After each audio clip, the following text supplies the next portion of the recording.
What's up mga tikalon? At bago po uuwi si Utol ng bandang Pukuka. Saan kayo banda yun? Lugar na yun, nakalimutan natin. Hindi tayo na-update. Pero bago siya uuwi ay siyempre kakain muna kami dito, lamon. Sabay ko siya sa lamon kasi lagi na lang kami itlog sa bahay. Ayun po ang mga tropa. Salamat sa inyong pag-ibinta mga tol.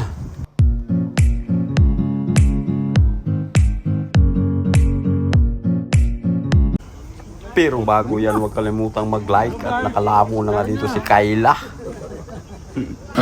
Nandyan karating na rin ni Felipe. Ayun mga tol, may sumandok pa dito.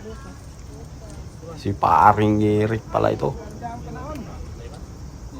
Pero tapos na akong lumamon dyan, hindi ko na binidyoan kasi lagi na lang akong lumalamon.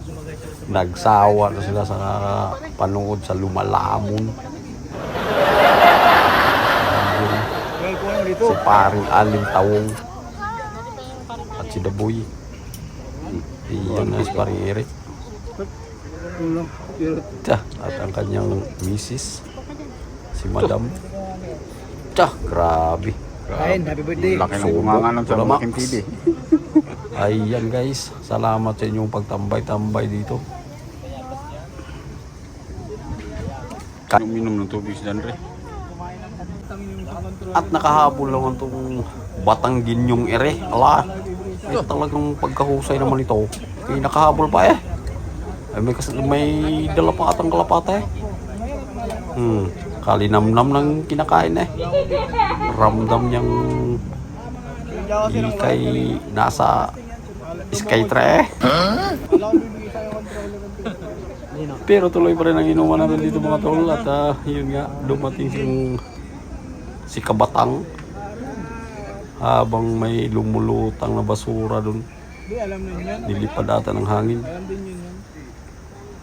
Yun.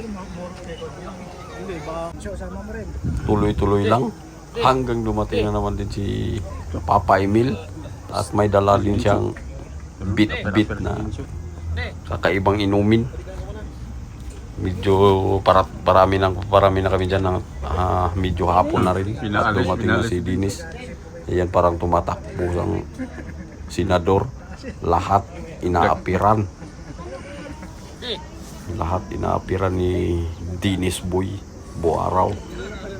Habang tuloy-tuloy ang kwentuhan namin dito at na-enjoy din si Utol dyan habang kausap yung mga tropa. Baso. Iyon. Medyo takip silim na nga po.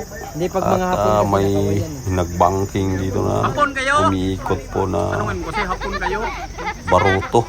Ayun guys, at nagkaway-kaway kami at nagkaway-kaway din sila. Nakaway din siya. Kaulitin mo. Diyan lang po sila umikot at bumalik po sila sa kanilang destination. Ayun guys, pakaway-kaway sila mga cute. Puno din yung tao sa ilalim at mayroon din sa taas mga tol. Hanggang aabot po kami ng gabi dito at mailaw na po yung Skytree. Kaya medyo takip silim na po. I-enjoy ko lang si Utol habang hindi pa siya nakabalik kasi lagi na lang itlog sa bahay mga tol.